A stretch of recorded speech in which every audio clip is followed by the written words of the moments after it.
My entire philosophy around religion is my belief doesn't have to be your belief. You can all just coexist. Honestly, seeking God led to me just not being a Christian. I'm just like, this is just not true. There's no way. If there is an actual God, it's clearly not all powerful, cannot help everybody. I really think for a lot of people, the difference between the life you want and the life that you're currently living is curiosity. Curiosity means you're not scared of the unknown. What are you scared of? I'm scared of not living life in the most authentic way possible. I'm scared of looking stupid.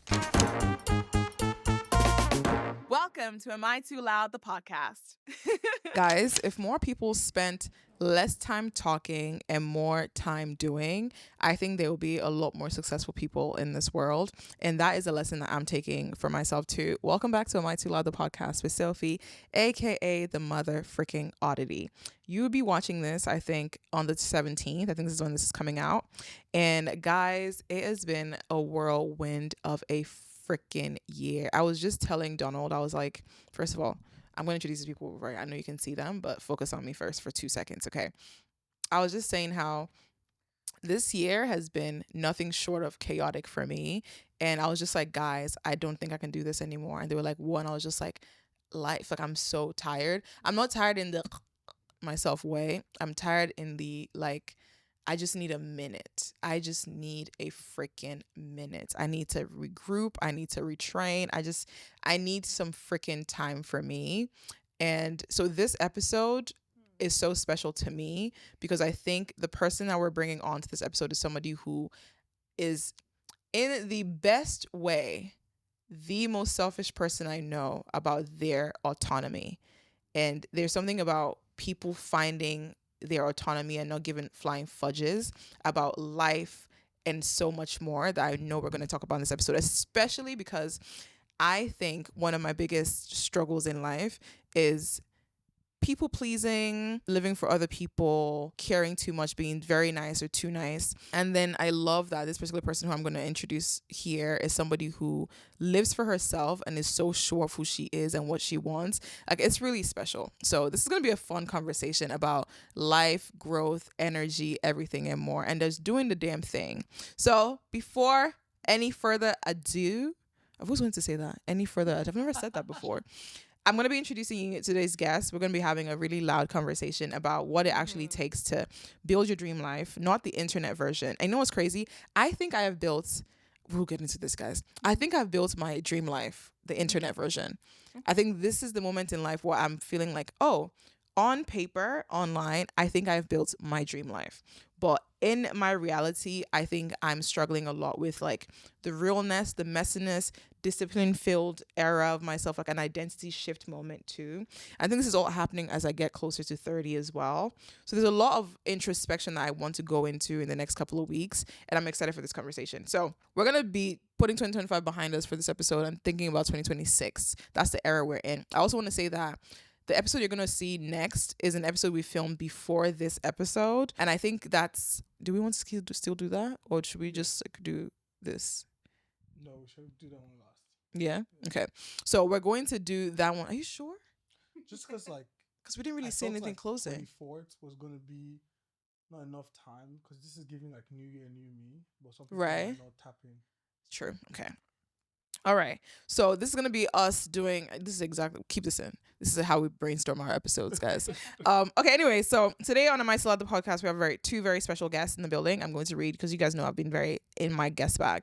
Okay, first we have Donald Aduvie. He's the producer of the show. Donald loves to be introduced on this freaking show. This man has been on the show too many times. If you're a new person listening, then okay, I guess you need to hear who this man is. But if you're an OG pod fam, that you know Donald, but he makes me say these things every freaking episode. He's a middle child. He's such a middle Can I child. say something? No, Listen, real not quick. yet, Okay. Donald.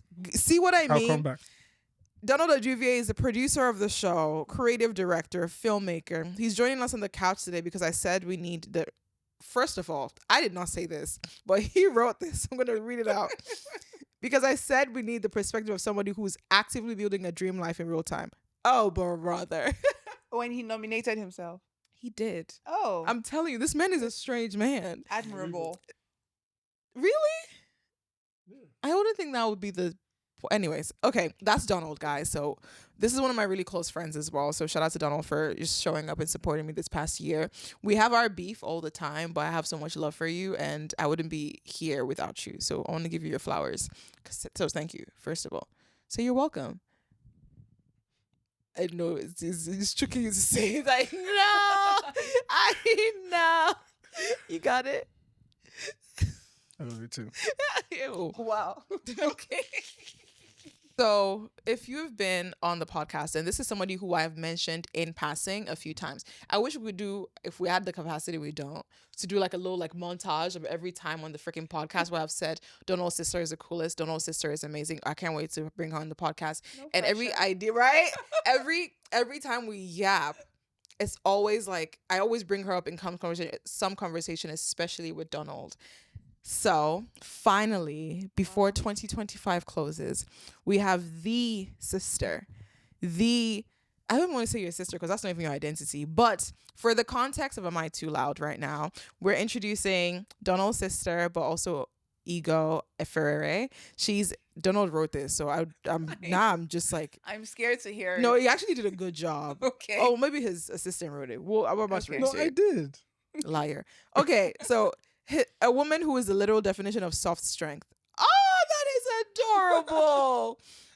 She's thoughtful, intentional, grounded, and honestly one of the most disciplined women I know. Facts. She's a medical editor with a bachelor's in pharmacy, a master's in public health, a writer, a reader, a creator who has built 2 YouTube channels and multiple social media platforms from the ground up with her thoughts and voice. She's also the host of the Whole Bean podcast. She's building her dream life brick by brick, not loudly, not quietly, consistently, and with so much clarity. Today, she's here to help us talk about what it looks like to evolve into your next chapter: identity, habits, boundaries, and becoming the version of yourself who can actually hold the life you're asking for. Ladies, gentlemen, boys, girls, gays, them, theys, and everything and more. Phrase. Welcoming onto the podcast, Igho Eferere. Hello. Hi. That is, well, that was a lot. Was it? I feel like I was not Yes. being a lot. Really? Okay. Shay? No, it was a lot. Yeah. I did good, right? If you wrote it, yeah, you did good. I mean, You who did else would great. write that? Who else would have that information? Well, I feel like if you I gave mean- someone like a loose understanding of what it could be, Because like then I didn't maybe. want to throw in like her degrees and stuff, but I'm just like, it's important for people to have context about Mhm. who she is. I will also say this. Like, I feel like this season of the podcast was me bringing on some really cool friends who are in my life. And so the conversations we're having are intimately about the people who are in my life. But I also say, I think with a lot of podcasts, we see people who are already successful, Yeah. right? Like, we see them as in like, I think of the Trevor Noahs or the Mel Robbins. Like, when I think about the guests I want to have on the show, it's Yeah. always big names. But I think there's such a beauty in people who are figuring it out and who are also normal people who are Yeah. getting shit done. Yeah. And so I think this conversation is special to me because you're somebody who, I tell Donald this all the time, like I fangirl over you all the time because you're somebody who is not loud, and I'm loud as fudge, but you're not loud. You're so clear in your direction. And you're so, you might not, I don't know if you feel that way. No, because clarity is it's a very strong word. It's Really? Yeah, but I think I project a lot more. It doesn't feel, yeah. It don't. From Yeah. outside looking, it Yeah, feels yeah, clear. yeah. I'm not unclear. I'm more stubborn. I'm like I will pick something. So I think that comes across as Me having having like clarity. Yeah, I think so. Cause okay, Yeah. we're gonna do a little bit of a background. So tell us about yourself, so we kind of know who you are. You don't have to say like, oh, I was born in. I was just you about don't to have say that. none of but- that. Yeah, okay. But I think more so like, why should people listen to you? And I want you to like speak from a perspective of a thought leader Mm. in this kind of conversation. Why should people actually tuning into the podcast right now and hear your sentiments about life? Because you be talking on your podcast and you be Yeah. talking on TikTok and you be very direct to the camera. That is true. My name is Igho, of Mhm. course. I am a creator. In the context of this conversation, I think the value that I have, I have a very whimsical approach to life. That's the best word that I can use to describe it. I think I've come to realize that a lot of things that I thought were just normal, common Mhm. sense. Like my approach to life, I've found over the past decade have seemed, I guess, to some people exceptional. Mm. Yeah, so I didn't. It wasn't something that I thought was exceptional. I just thought like that's life. That's just how you live Act, life. function, yeah. You look at the. I like to say like we're not victims to our fates, but I do think like there's value in accepting like the hands that you've Been been dealt. dealt, and I don't. I've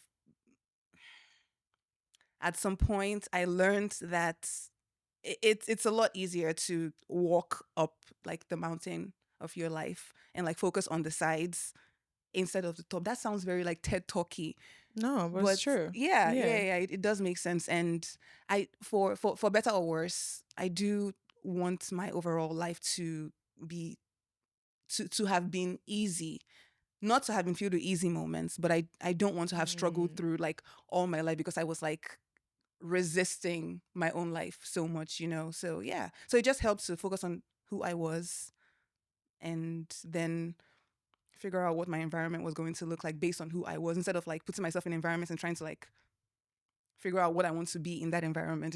It made more sense for me to just figure out who I was, put myself in environments that fostered that. If I want to change who I want to be, then I go seeking an environment that would fit what you know, I'm changing into on the inside instead of the other way around, if that makes sense. Yeah, I'm trying to stop saying Oh. if that makes sense because it does make sense. It makes sense. And now Yeah. I'm going through a whole epiphany right now. You saw me think, right? I was like, oh, because I feel like I struggle. Guys, this is gonna be a therapy session. I'm going through it. Okay, this is I gonna need be a a therapy. therapy I'm session. telling you, I'm going back to therapy. I have to. My brain is too much. It's too much. I'm going back to therapy. Okay, 2026. I'm going back to therapy. Mm-hmm. Not the point. The point is, you're so right. Because I think for a lot of us as humans growing up, we tend to fall into the cycle of wanting our environments to tell us what to do, especially with social media. Yeah. You're stuck scrolling. You're stuck trying to be what other people are because you think that's where you're supposed to be. We lose our sense of self Yeah. and value in the space. So I love when you say like, oh, you know who you are, and then you create or curate spaces and places that you want to be that foster that person. Yeah. And I've seen that because I don't think I would ever see you put yourself in like crazy situations just because like Yeah. it's unnecessary. But I feel like I tend to do that a lot. I think you do that a lot too, Donald. Yeah. Why do we do that? I don't know. I always get that glimpse of who I want to be after the fact because I feel like I move through life with the wind blowing my back Mm-hmm. rather than me like being like, oh, like The this is where I want to direction, go. the Where's the avatar. wind blowing? Okay, let me go there and like And see. and put my body there so it blows me towards that Yeah. direction. Yeah. I do want to say that is what I admired the most about the people that don't operate like me. Because there's a level of it's not I don't always want to have I've had enough foresight in my life, right? So the older I got, the more I had to actively put myself in situations where like because it makes you live. It's not fully like I haven't lived a fully like risk averse life, but being an entirely wise person, I don't think I've actually called myself a wise, but being an entirely wise person is not always. It makes you a very careful person, which means like a lot the bulk of your life it won't be mid because it'll be perfectly enjoyable to you, but there's a carefreeness That you that I just don't have. And I think my not who I am on the inside, but the circumstances surrounding like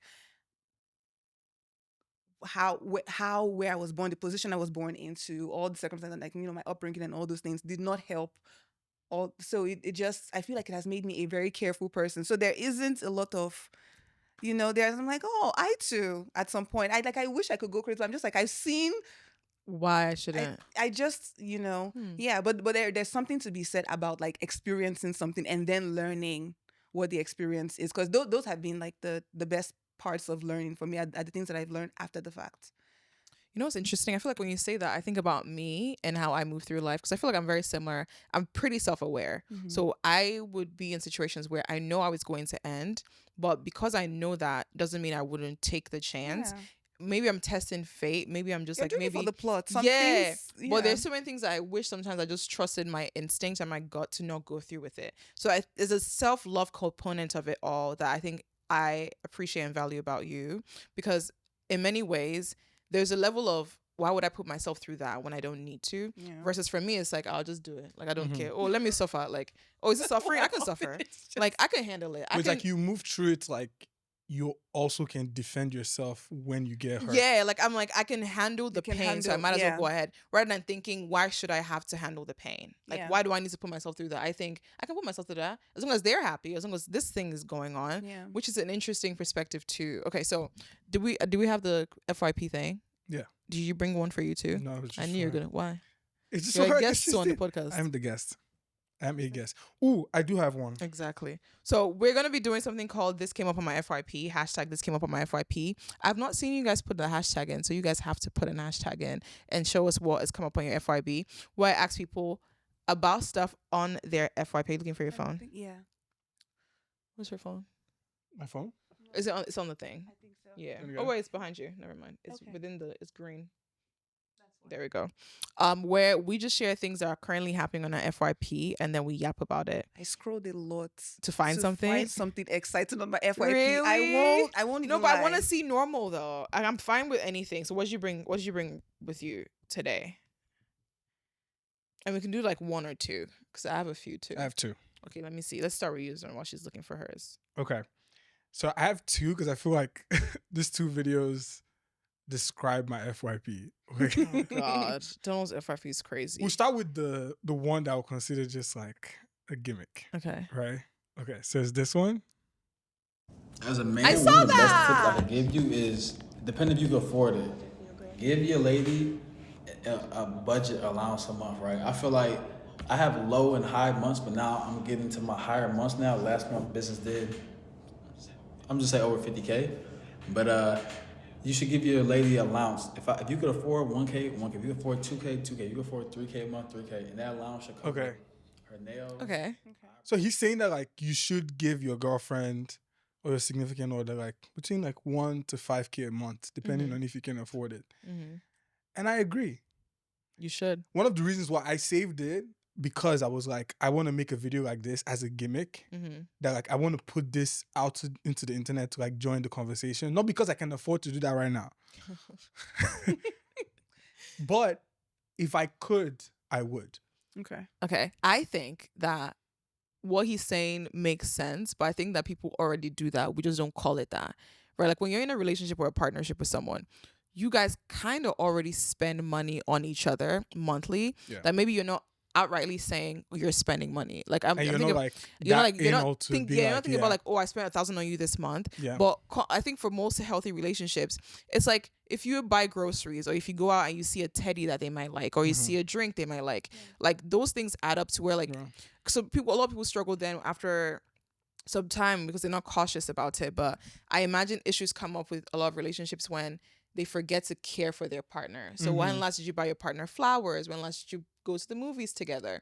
That allowance is intentionality about the relationship. So like I feel like some people will look at that and be like, yeah, man, give me 5K, let me go spend it. Or another version of that is, oh, I want to make sure I'm putting $1,000, $2,000, $200, $10, $4, $5. So for me and my partner to have a good time, let her get her nails done. Is there something to say about the fact that like there were not a lot of men in his comments? It was filled with women. Because men don't like being told to spend their money on women. Like it's a thing. Like I don't want to hear someone telling me to give somebody my money for free. Like I even listened to that. I was like, I get it, but like it feels weird if someone's telling me to spend $1,000 on my significant other. Like I wouldn't want to digest that. Like Right. it's just, especially in this economy. Also the climate, yes. Yeah, in this economy we're talking about like Right. you telling me to spend money on somebody who's probably working their own money and who is not flipped. So like in that situation, are you telling the woman too to spend the same Right. or not? And of course, hashtag feminism, hashtag I support women's rights and wrongs, hashtag women are not spending money on men, hashtag women's empowerment, hashtag female gender equality. In that situation, yeah. Hashtag who? Won't be that was so I swear don't piss me off. Bleep that shit. Nonsense. I'm listening. I was fully on my own when he brought that to my attention. What, the video or the person? The video and the person, because I'm like, I had moved on from this person like two years like ago. 2 years. Ben moved on. Now you fired me up now. No, okay. We're talking about somebody, guys. We can't say their name because I refuse to say it. Anyways, what do you think about the $1,000, $5,000 debacle?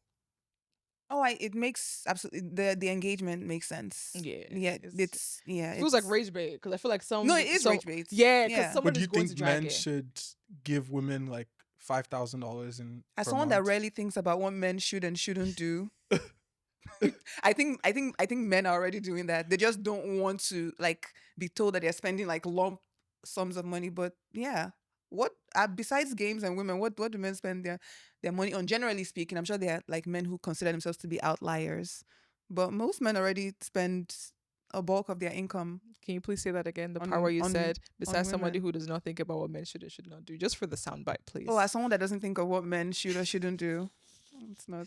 I had chills. I had chills, guys. Did you see me? It Unless was the man is beautiful. fictional. Like, tell He me does about not it. exist. Alright, so Yeah. figure see yours. Okay, so mine is this. What wrong with the daughter? Please deliver my daughter, Prophet. She's a lesbian. I can't sleep, Prophet, because of that. Please deliver her, Prophet. You like women? Yes. You don't like boys? No, I don't. How old are you? I'm 20 years old. How many relationships have you entered now? 2 or 3. And all of them are girls. Yeah. You've not tried boy before. I have. I didn't like it. She's not a lesbian. If she was, she not gonna even try. Boy, who did she grow up with? It's me. We parted with the dad. You raised her alone? Yes. You know, it's the absence of her father that brought this thing. Oh, okay, Prophet. So when the father was supposed to be in her, that was actually who raised her. Where the father is absent, it affects the mind of the child. Oh, okay, Prophet. All the protection and love father is supposed to give is either, if they don't get it, is that they become masculine or Prophet. over feminine. So what does that mean? Is either they'll be looking for care and protection from a fellow woman, or they will become masculine, they overprotected themselves. Now they are looking for another girl. Then if it's the case that the person did not become a lesbian, the person always look for men seriously and be ready to be begging men, please now, please stay with me. Because why? There was no father. So that is what is disturbing her. So you have a girlfriend now? No, I don't. When last were you in a relationship? A couple of months ago. So why did you break up with your girlfriend? It wasn't working out. So it was gay. So the relationship did not work. Yes. Why? We had our own problems. That's why you will always be having problem. Ooh. No relationship will last. No gay relationship will last for you in the name of Jesus. Jesus. He's looking at me. That's not the problem now. It's you that's the problem. Come, leave her first. You have spirit of lust. Are you hearing me? Speak, Prophet. That's what I'm speaking. You can't maintain a relationship if you enter somewhere. A spirit of distraction must come. Very true, Prophet. You're in a relationship. Very true, Prophet. Something that will make you to be looking outside, or somebody calling you from outside just to scatter that relationship. Yes, Prophet. Even this one you are in now will not last. Yes, Prophet. It's true. I wonder 'cause why the that was on my marriage FYP. really go What do you mean, at the Prophet? beginning of this year. What? So I saw that and I immediately went, this can't be real, but it was. Oh, of course it's And I saw the pure like first of all, I would absolutely murder my mother if she put me on stage in that way to come and tell me someone should come out about my business. And then the man of God is saying my relationship will not very well because it's girl on girl. Get on girl. Girl on girl. And because of Why does the mother have a quiver in her she's voice? crying about it. That's the funniest part. I don't get it. There's so many things. I feel like there's so many things in the world I feel like people need to not be worried about, and that is one of them. There's a certain level of foolishness and stupidity that comes in hand Right. with conversations like this. That makes no sense to me. People Like- are overly concerned about people's private parts. That is true. Overly Very. concerned in a day and age where like it shouldn't. I don't know why. Because I feel like we talk about like the Middle Ages and like olden days, right, where everyone was just like people were just doing whatever, having the best time living life, and then I guess in many ways, whether that's religion, whether that's civilization, culture, I don't know what it is, that's turned us into judgmental humans. I don't understand. Oh, the it's the difference. access. Well, I mean, one of the things I think is the access. We see way too much of each other. You couldn't judge someone when like You you didn't had to know. wait weeks for your letter to get to like people that you actually care about.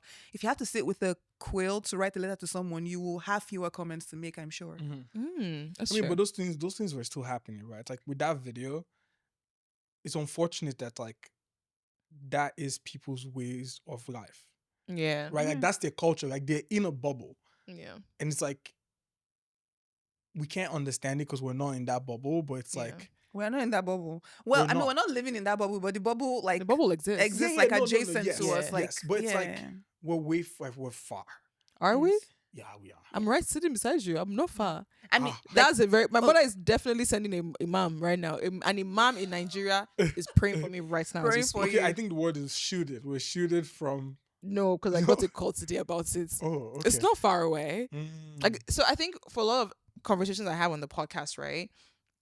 I'll give you an example. On the last episode with me and Justine, she talked a little bit about my sexuality, and we talked a little bit about being African in reality TV. And there's a clip that could definitely be cut and put online.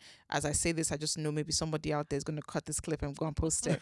But I remember my social media team wanted me to cut it and post it. And I said no, because I like to separate people don't like watching the podcast. If you sit and watch my podcast or listen to it on Spotify and whatever you listen, you're an OG pod fam. Like you care about me, my life. You wouldn't want to like do anything crazy. Yeah. Context is everything.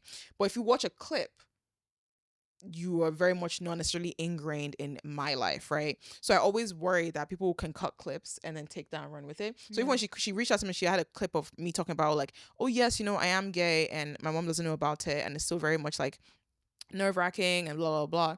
And she was like, we can clip this and post it, and that would definitely get engagement. People would definitely be talking.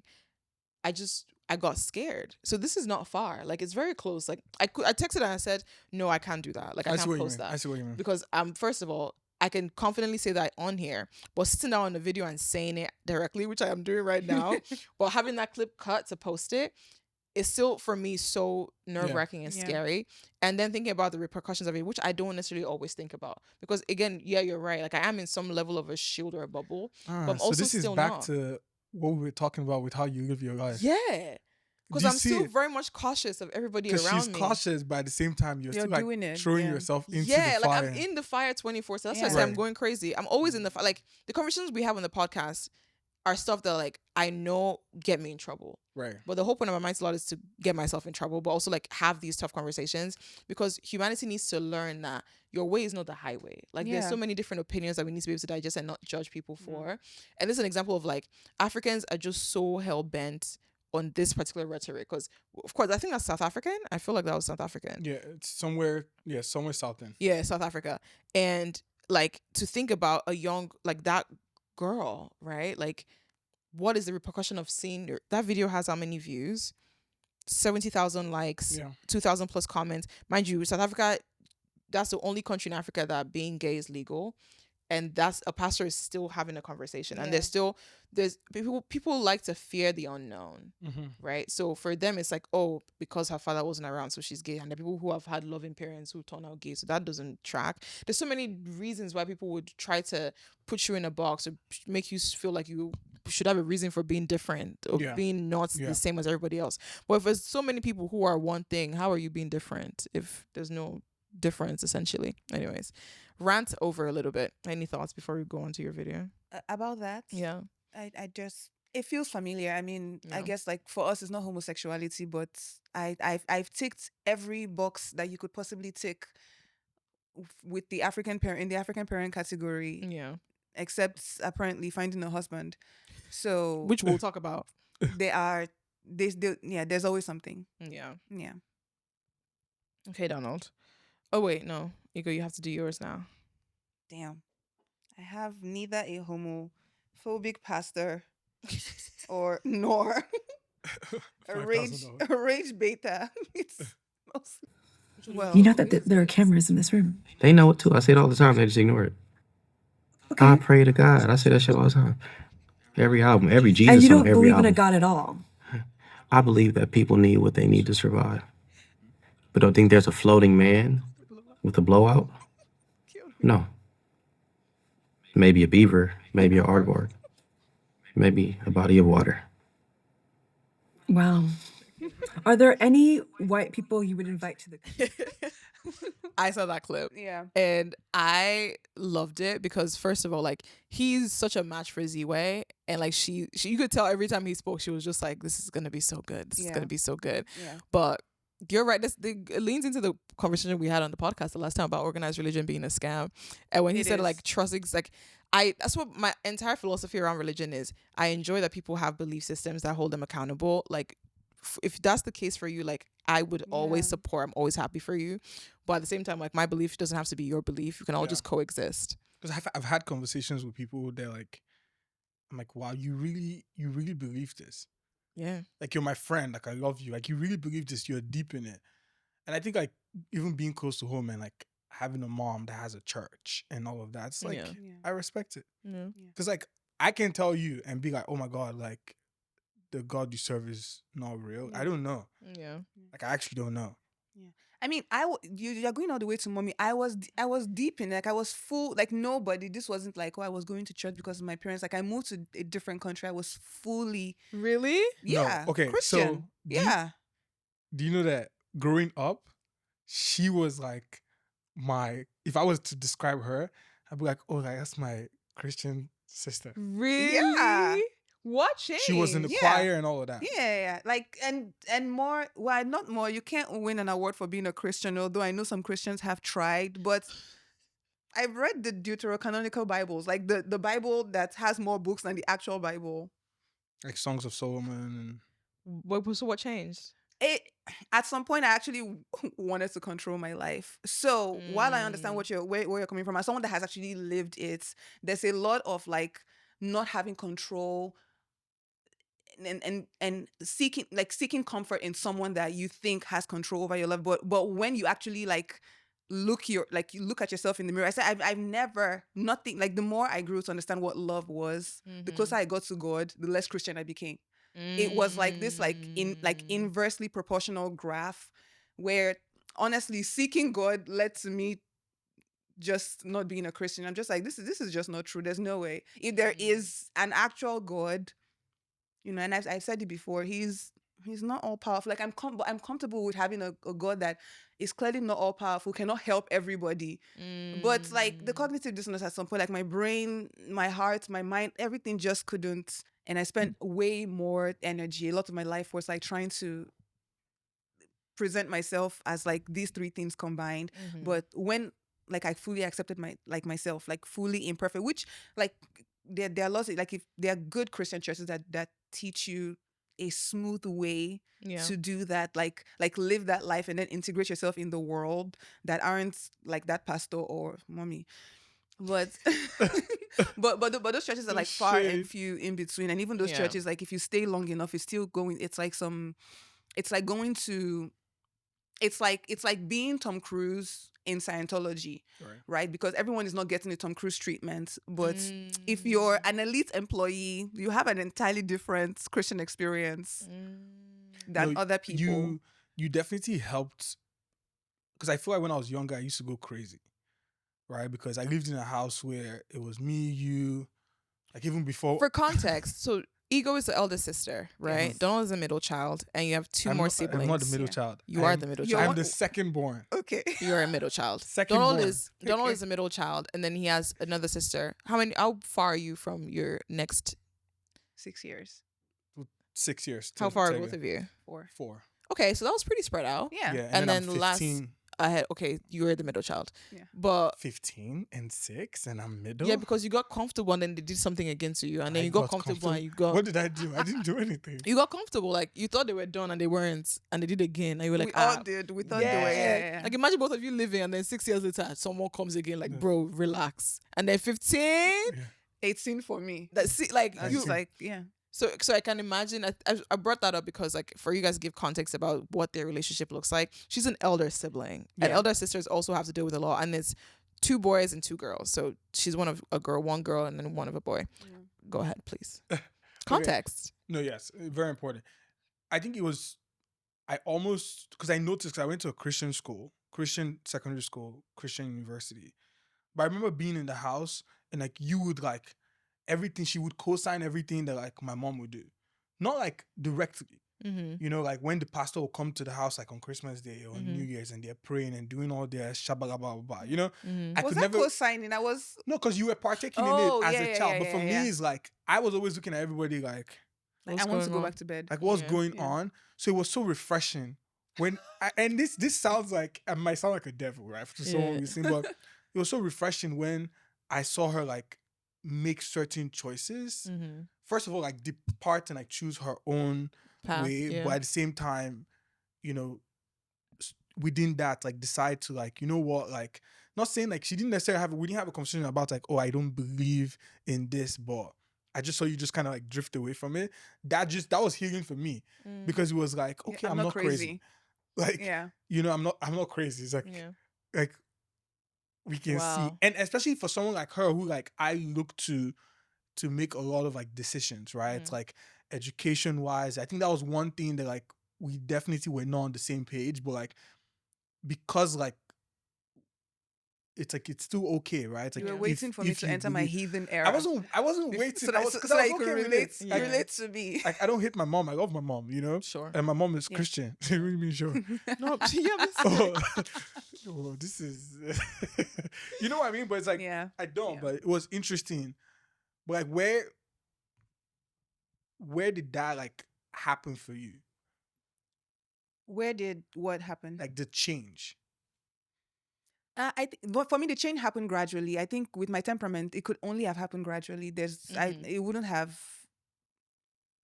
I would have felt too torn if it had happened overnight. But I think a lot of it was me leaving home and going to Ghana and being in Ghana. Like, yeah, I went to Ghana to university. Yeah, and the funny thing is, like, I left Ghana. There was a lot of unconditional love is not something that I had experienced Okay.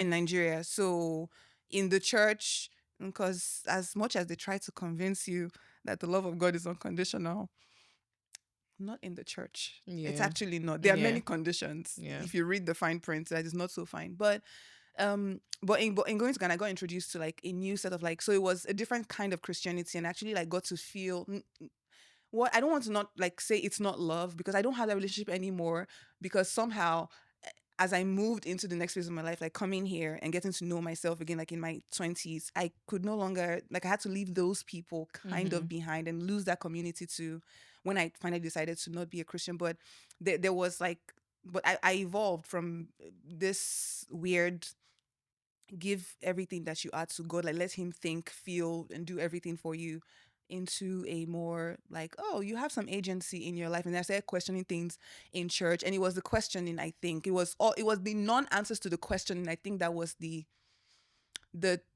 what they call it, the bird in the canary, the canary in the kidney, In the coal the mine? canary in the coal mines. Never Yes. heard of that. You never heard The of canary in the Yeah, coal yeah. mines. Yeah. Ew, Yeah. interesting. Okay. Because Yeah. the canary is like a bird, right? Yeah. Mm-hmm. Yeah. Yeah. So Why would a canary be in a coal mine? That's the whole point. exactly. Oh, Exactly. I was like, wait a minute. When you start hearing it sing, it's like, oh, Yeah, something is something's off off. here. Yeah. You know, I think what I enjoy about conversation with you is there are also people who could be listening to this who might have gone through the same path and chose also to remain Christian or to remain in Yeah. church. And also I think that's a conversation about people choosing their own paths, but the beauty in the choice, right? Like if you do all your research, if you're thinking for yourself, then whatever path you choose is because you've thought for yourself. I think a lot of us growing up don't necessarily have the bandwidth, the support, the agency to choose for ourselves.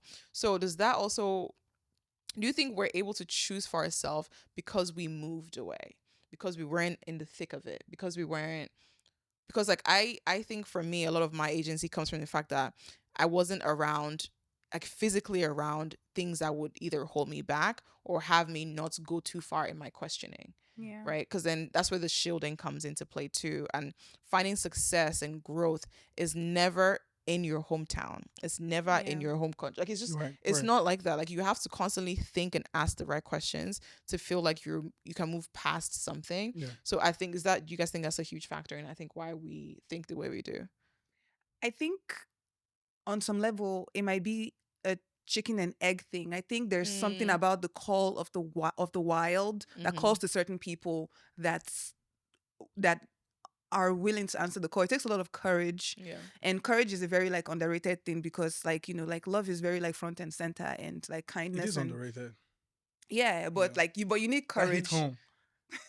No, that hit home. No Yeah. matter how he look, he said it is. He's like, yeah, yeah, because I feel courageous. yeah, you need courage to practice everything else anyway. So I think there's something about it. It's not as soon as I came here, as soon as I saw like I got a little bit of what the lay of the land was in America, I called him immediately. Like, Yeah. do you want to come to America? Because he had a much better chance of surviving at home. Yeah. I couldn't. I would have died in Nigeria, and but not physically, but like my soul would have died in Nigeria. There was nothing there for me. Yeah. Yeah. Yeah. There was nothing there for me. But you could have found a way to like thrive. He was already thriving. He was already like, he took like a huge like life downgrade in coming here and starting all over again. Yeah. Me, I already like I had nothing to lose. I was literally going to die there, and I didn't even know how much I would change when I got here. But I just knew that like I don't know what it is, but yeah. You know what's crazy? I feel like that's it. I feel like we could go so deep into it, and we have a lot to even cover about 2026 and growing up. Yeah. But there's so much to be said about, because we're three immigrants who've come into a country, and there's a lot of conversation about even not us being here, but how much opening our eyes has inspired us to dream differently and to see things differently. And this is so deep, but there's a conversation to be had about either succeeding, the crab in the bucket mentality, where you all know the same thing, you live the same way, and then you fight, you're all fighting each other, versus someone can go out and be like, oh, it actually is better there, we can take from here and then put it there and build ourselves up. How do we find the courage to even do that? To Like, for people who can't leave their current circumstances, how can they still find the courage to be the best version of themselves with what the cards they're being dealt? Damn. So see, answering that question it's easy, but it's also difficult, right? Because I think one of the blessings that I think like I had when I was like making those decisions is that like I did not grasp my reality. I didn't really understand what was going on in the moment. Okay. Right? Like, and this is something that we discuss a lot, because when we moved to this country, like it was a different like life shift, like from comfort coming here and like, and even though we were technically suffering, it didn't register. do you understand? Like, even though we were suffering, it didn't register that like, oh, you're actually suffering right now. Sorry, guys. Right? Like, because, and I think that's why for me, as someone who isn't like a believer, right? I've always found comfort in family and community. And when you have family like that, I never felt at a loss. Yeah. Do you understand what I mean? So it's like, I think that's why it was easier to make those decisions. But I imagine someone who puts a lot of weight around like why people who like are actually living in their reality, right? Let's say they're older, or even if they're younger, if you're like 16 making those decisions and like you're really thinking about like, what is the impact? What impact would this have to my friend? Am I going to miss this friend? Yeah. And maybe like there's selfishness, maybe there's like just like openness, like maybe there are a lot of things around that, but I think that's what made that decision like easy than like for other people. And there's also the economical aspect of it, right? It's like the opportunity, right? Having the opportunity to be able to make that choice versus people who can't. Yeah, that's true.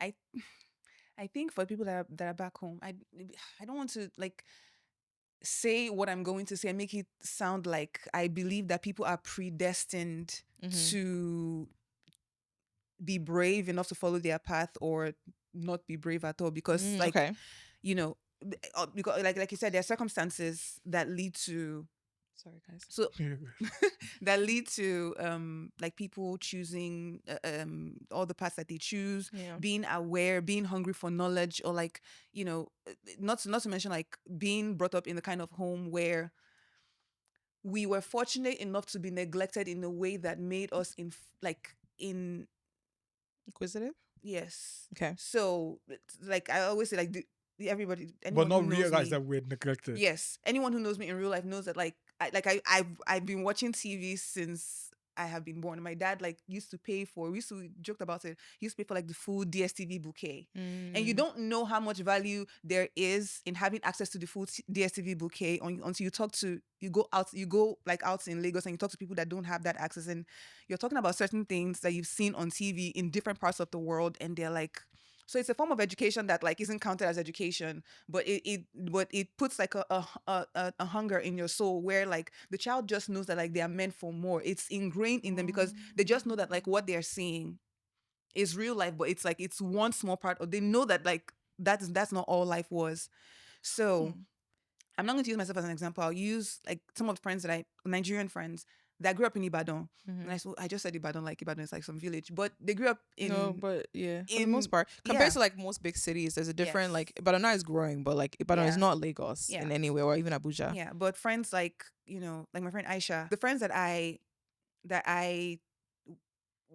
ended up being the closest to when I got to Ghana. I'm using Aisha as an example. Aisha and I like. Part of the reason why we bonded is because we were the only people that understood how like the obsession with CW, like TV shows were, and that like there are many people who will be like, oh, I've seen the show because like they've bought like the DVD with like 6 episodes in some market or something. But like she was the first person that knew that like all these different shows were all CW, and CW used to be was Warner Brothers, and was so things like that. But Aisha is in a very.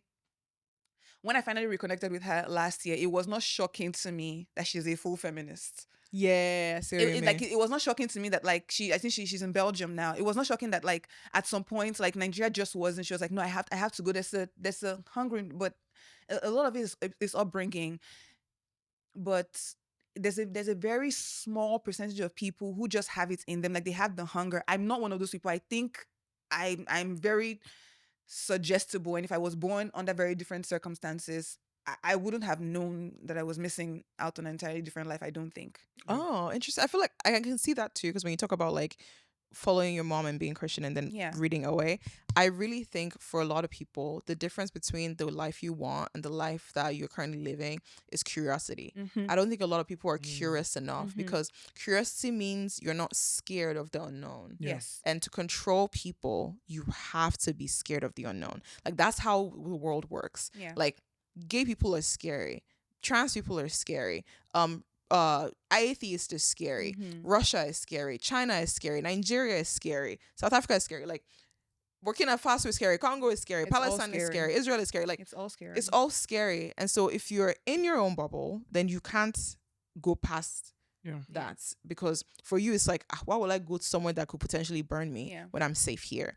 But there's so much growth that is outside of the fear, because you learn so much, and it's still scary, right? But I think you can see us like on the couch when we're having conversations, it's not from a place of closed-mindedness, like at all. Like in fact, if anything, like I could be having the same conversation with someone who is full-blown Christian, who believes in God and everything else, and there's no ounce of judgment in me, just curiosity. Because for me it's like, how do you arrive at that conclusion? I respect that you arrive at that conclusion if you're able to tell me exactly how you arrived at it, and I can move on from it, because for me you understand what you're in. And I think about this from people who are also looking for their goals, how people are able to just lock in but also be curious.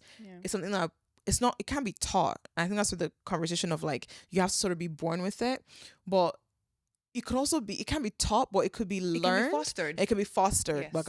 It could be fostered if you put your mind to it, if you're open to it. So we're going to transition into fear. You know what's crazy? It's like, guys, I'm having a existential out of body experience. Okay. Because I produced the show too, every time like I'm writing and I'm also on the show, is weird because I can see it from all angles. And like we're also tapped in because it's like, it's interesting how fear came into the conversation, because while I was thinking about the episode, that's why we put fear there, because I'm like, this feels like the next thing. So it's kind of like confirming how like it just flowed in, and then you two just like tapped into that. That's why I gave you the high five. I'm like, it's such a strange man. Yo, what are you scared of? You're so good. Yo, you're so good.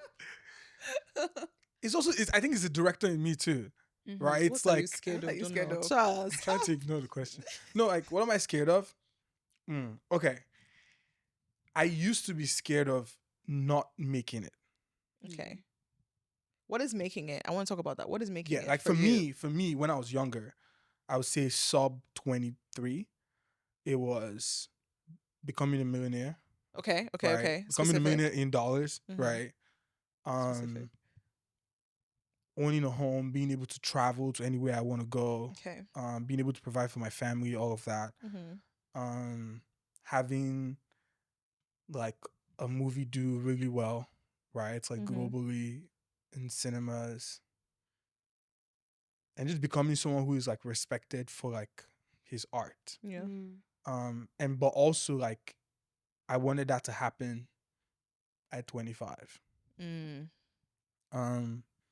But I think, what was the question again? What's your fear? I'm so longo. No, because the previous answer was like before. What are you scared of now? Now, I'm scared of not living life in the most authentic way possible. Okay. You know, I think that's like my compass is like every day I'm like, how do I feel? Like, is this something that I want to do? Is this something that's like I'm excited about doing? And making sure that like that's what I'm working towards like every single day.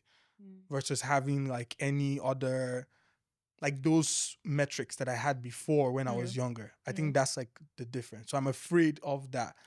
You know, because if I don't make millions of dollars in my life, I would not see that as a disappointment. Okay. Do you understand what I mean? I don't believe you though. Like, but it's not like I don't want to. Okay. Right? That goal is still there. But like that's not the thing that makes That's not the me main the goal. happiest. Yeah. Okay. The thing that makes me the happiest is like I need to make sure I'm enjoying and happy in the things that I'm doing first. Because if not, I sometimes catch myself wanting to make compromises and other decisions that I believe will get me to that goal faster. I see what you mean. You get what I mean? Yeah. Okay. What about you? Go. Oh, I thought you were going to. No. It's my show. You're not answering the question. It's my. I'll answer it after. Imagine that. I was percolating because I thought you would go and then come to me. No. Keep What you am guys on your toes. What am I scared of? It doesn't. It's actually. I don't know. I think one of my biggest fears is probably that I will die and no one would have seen me. Which that's like the easiest way I can say it, but I don't know how, because I'm very me, but I am very careful about how I'm expressing like all the different facets of me, and so I don't there is a see me in full, I don't know, like some kind of like, I don't know if you've seen those yoga I'd like Ayurvedic posters where the person has like, they're sitting down and it's like it's one being, but then they're like multiple people, beings. yeah. Back around, yeah. You know, yeah. So it's like I always wonder if like someone will ever see like a fully integrated, I mean, I guess that person could be myself, if I will ever like see like a fully integrated version of myself, and Yeah. not like all the different like parts that you can think- collect you think from that different matters? people. I don't think so. I think it's a very romanticized version of love that I have in my head, but it is it is a, you know, it's also, I mean, obviously needs therapeutic inputs into yeah, that. yeah, But yeah. I see. I think I hear what you're saying in terms of like wanting to be seen fully. I think I'm scared of looking stupid, and what? And I didn't, for the longest time I used to answer that as in like failure. Yeah. But of course, failure has always been a big part of it. But I think I lost myself when I started being so cautious about people's perceptions of me and not wanting to look stupid. Right. And I think of the Alchemy quote, your fear of looking stupid is holding you back. And I think when I first started, the beauty of me growing up was I was so curious that I didn't care how I came across. I was so loud, I was vivacious, I was excited, I was so me. And me was so bold, and I still am, but it's a part of me now that every time I want to do a video, I want to talk to people, I get cautious of be taken for idiots. Like I get cautious of people underestimating me. And I think that has a huge part to deal with people having been underestimating me for a long time as this, oh, she's unserious, right? So now I feel stupid because you don't bet on me, so I want to prove to you, and then it's a cycle that I'm always running. And so something I'm trying to be cautious about for next year is like, I really shouldn't give a flying fudge what people think of me, as long as I know who I am. But it's also an insecurity of, I don't know what I'm doing either. Like, none of us do, right? We're just kind of winging it. But when you feel insecure about winging it and people are saying, oh, but you're stupid, then it's like a double-edged sword, because you're like, where do you lie? So I think that's one of my fears. And so I bring that up because as we're chasing our dreams into 2026, how are we able to sort of like take control of that fear and turn it into motivation? So for you, what are your plans for the next year, essentially, and Donald, you too, that you're going to put into place to get you to where you need to go? I could start while you guys are ruminating on what to say. So for for me, I think I've not said this already anywhere else. I think I might say this here, because by the time you guys watch this, I actually will be MIA. And I've actually never gone offline since I started social media. You guys should be thinking about your own as I'm talking. You haven't gone offline? I've never gone offline. I have never not scrolled. I've never not been on Instagram, never not been on Twitter. I've never, like, if I'm on a plane, I am still scrolling on something. I've never, in the 8 years I'm sick, I'm opening my phone to check TikTok first, like Instagram. I've never gone offline. If I'm even like, oh, I'm taking a break from posting, I'm still scrolling. I have never been off the grid in 8 years since I started social media. So I've been going through so much personally, and in this year, and I'm very much in that year of growth for myself. 2025 was that for me, that I didn't realize that I need a fucking break. And so many people's perceptions of me have warped my perception of myself. And I think it's come out in my content. It's come out a bit in like how flighty, for lack of a better word, I've become. Because I'm like, I know I'm chasing something. I'm not sure what it is yet, but I know like I want to be successful. And I just need a break. So I'm going, before the beginning of 2026, I'm going off grid. Like, no social media, no posting, no anything. The team is going to be posting all of this content, so you guys will still see this for the podcast. And I think I might be active. I'm still not sure that's going to work for everywhere else, but I'm taking a break so I can be better prepared for the kind of year I want for myself next year. So I'm very nervous about that. I don't know what it looks like to wake up and go to or wake up and go to the gym and not post it on Snapchat. Like wake up and go for a walk and not record it. I don't know what that looks like. I've not done that in so long. I'm 28. I've not done that. And I started content, when I was like, 2021. But I also was always watching YouTube, even since I was younger. I've never not been with my phone. And I think I didn't realize how bad that was for me until recently. Like, I can feel the need to throw my phone away. And I'm still like, oh, maybe I need to be on WhatsApp. Maybe I need to be on Facebook. Maybe I need to. But I'm like, no, like, life will still go on if I just take a 2, 3, 4 week, 5 week break. I'm not sure. Donald doesn't know. Donald's like, huh? Wait a minute. Okay, what about your fear? 5 weeks? Where are you going? Let's go with her. What? Well, I'm going to be doing the opposite of what you're doing. Really? Is my plan. Yeah. Tell me. I want to hear it. Yeah, I am an expert at... She's an expert at being offline and off grid. If I could somehow express myself but not talk to people, if I could split myself into two and put like my online presence to work, and then the rest of me is just somewhere doing what I actually enjoy doing, which is I like making content. I like showing up online. I do like talking. For a very long time in my 20s, I told myself that the fact that I'm making content at all is shocking to me. Really? Yes. I would feel like that's a natural progression for you. Knowing you, it's inevitable. It was never. Really? I remember the first time she picked up the camera to record. It wasn't. She was like nervous as hell. Well, I was nervous as well when I first picked up the camera, though. No. There's levels. There's levels to the nervousness. I've thrown up like giving a chemistry presentation before. Yeah. And that was to my lab So if you're partners. watching this now, do you hear that? Like, you don't have to be Yeah. all camera ready. Like, you can No, grow honestly, and learn and teach yourself. If you will put her channel in the description, Which one? your old channel, your DIY channel, Yeah. right? And I if haven't you go taken to those her old videos down. you would see the progression from the jump. Yeah. Like my first videos, I look like a deer in headlights. Oh, guys, you're I doing know. so well now. Thank you.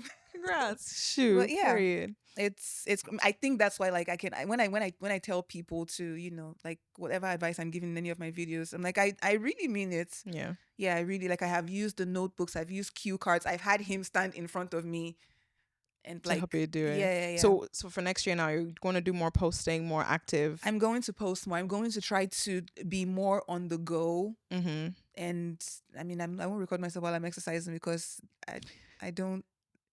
Well, I'm a walker. Yeah. I would say if it was good enough for Jesus, it was good enough for me. Period. So, yes, but I Preach also it. have a slow You don't think Jesus metabolism. worked So out? No, Jesus he was a walking. carpenter, He was so I yeah. guess Mm. he He was walked the around. ultimate Walker. workout Yeah. person. But yeah, Heard no, an but he fire. walked everywhere. He did. What is on my face? Yeah. Yeah. But no. Okay, Donald, what about you? I think for me this year, I want to Next year? next year, Mm-hmm. That's crazy that we're talking about it now. 2026. I know. I want to read more. Okay.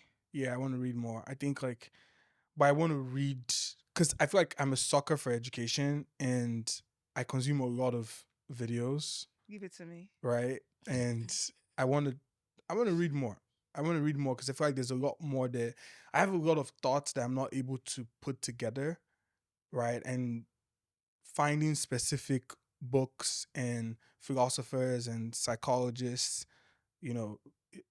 would help me kind of like. Oh, I thought you were going to say you're going to start like try to read more fiction. I was getting excited. Oh, there for- No. No, No. Never do that. I might throw in a little bit of fiction here You and mean there. you're a filmmaker? You want You to be really really should. You should Yeah, read, I think, yeah. but also write more too, right? I Yeah. think so much. It's interesting because I feel like this year I really just like observed, Mm-hmm. right? Like I took time to, because I feel like 2024 going to 2025, it was so much like, oh, should I observe? Should I make this video? Should I record this? And this year I really just focused on observing myself, seeing the things that I gravitated towards, and just paying attention to the things that I enjoyed, right? Yeah. Because one thing that I realized was, someone would tell me, hey, like, oh, you've been saying you want to do this thing, do it. And then I do it, and then I don't like it. Yeah. And I beat myself up a lot. So, so going into next year, I feel like I finally figured out the things that I actually want to do. Like write, enjoy. And also understand that like, I feel like I've put so much pressure in turning 30, but understand that like, I really have a lot more work to do in terms of getting to know myself. Yeah. Because I don't know myself as much as I feel like I should. Yeah. And before I thought that was like a bad thing. I thought like I should have known this, but like now I want to take time to actually get to know myself. And I feel really good about 2026 because I feel like. Also, I feel like, just not to interrupt you, but to also put some perspective for you, Mhm. you've also been in survival mode for the longest time. Yeah. And you're still in survival mode, honestly. And I think for Igho too, is I think you've been in survival mode and now you're sort of like settled a little bit now, or in many ways, you've found a stable-ish Base- ground yeah. for you to now be like, who am I? What Yeah. are my interests? What can Yeah. I do from a place of clarity? And I think as we sit here talking to you guys, like, it's hard to make plans on shaky ground. Yeah. Like, so with someone with ADHD and anxiety, like, I need some structure. I need stability. I need space. I need time. So when we see and plan our dreams, like, it's easy to be like, oh, or maybe it's introspective to be like, oh, like you're trying to find yourself. But there's a certain level of self that you can't find Yeah. when you're going through it with life, Yeah. right? So I also want to give you like a lot of commendations, a lot of like props and flowers, because you are making a life for yourself with everything that is going on in your life. Does that make sense? Yeah. So I think for next year too, there's a lot of that in perspective of what does it look like if everything falls into place and now you're able to plan from solid No, ground. one of the reasons why I actually, decided to do what I'm doing is because I realized that some of this preparation and some of these things that happen are not always accounted for, Mm-hmm. right? And what I've realized, like, the more I get towards that place where I'm like, okay, this is where this thing is coming. Mhm. This thing I'm excited for is coming. I'm actually being prepared. I Yeah. feel like all my life is like all the ups and downs is preparing me for that. And when For the that next moment. thing comes, it's like, oh, like You're I'm ready. like I'm ready to like take it over. And I think that's like what I'm also excited. I feel like a lot of people should be excited to, you know, because sometimes like you're reading a book, or you're watching a movie, or you're writing something, or you're having a conversation with someone, you're going out for a walk. You know, it's like running a marathon. It's like Yeah. it's like the little, and then like that race day comes, and like now like you're able to like go through it. So Yeah. like that I'm excited for, because I know the moment where like the wins that I'm looking for actually come, then it's Yeah. like, you know, I think one of the biggest ones that I decided to scratch off my list next year was like, I've always said I want to be a pilot before 30. You have said that. I've always said You've that. always said that. That's And true. I just decided, I'm like, I actually don't care. Why did you even say that at the beginning? That's true, because when I first met Donald, that was his biggest thing. It's- He was very it's- much like, I must be a it's been my pilot from thing. 30. Yeah. And I was like, that's very interesting. So it was part of like the be a millionaire, like that checklist, Mm. you know, and it's just one of the things that like I put because I'm like, not because someone forced me, it was like, this is something that I wanted to do. Do I still want to learn how to fly a plane? Absolutely. Yeah. Do I want to do it by the time I turn 30? Not necessarily. Not really. necessarily. It can come in the future. Yeah. You know, like that's kind of how it's gonna work out. What I'm thinking about everything we've said right now, and I think the first thing that comes into my mind is, if you could think of the one thing that keeps you focused, what is that for you? What is that habit for you? A habit that keeps me Focused. That Like, keeps what is me that one focused? thing in your life that you need to go back to every time you feel like you're not focused enough? For me, it's walking. Walking? Walking. Oh. Yeah, I love a walk. I do love a walk. I Yeah. haven't walked in a while. Interesting. I should Yeah, walk more. I love a walk, because a walk is like anything can happen. Well, I think maybe movement then is what I would say. Like, if you're able to move, like, that's a workout, walking, Yeah. being active in some way, it Yeah. helps you like fire up your neurons. What about you? I think working out.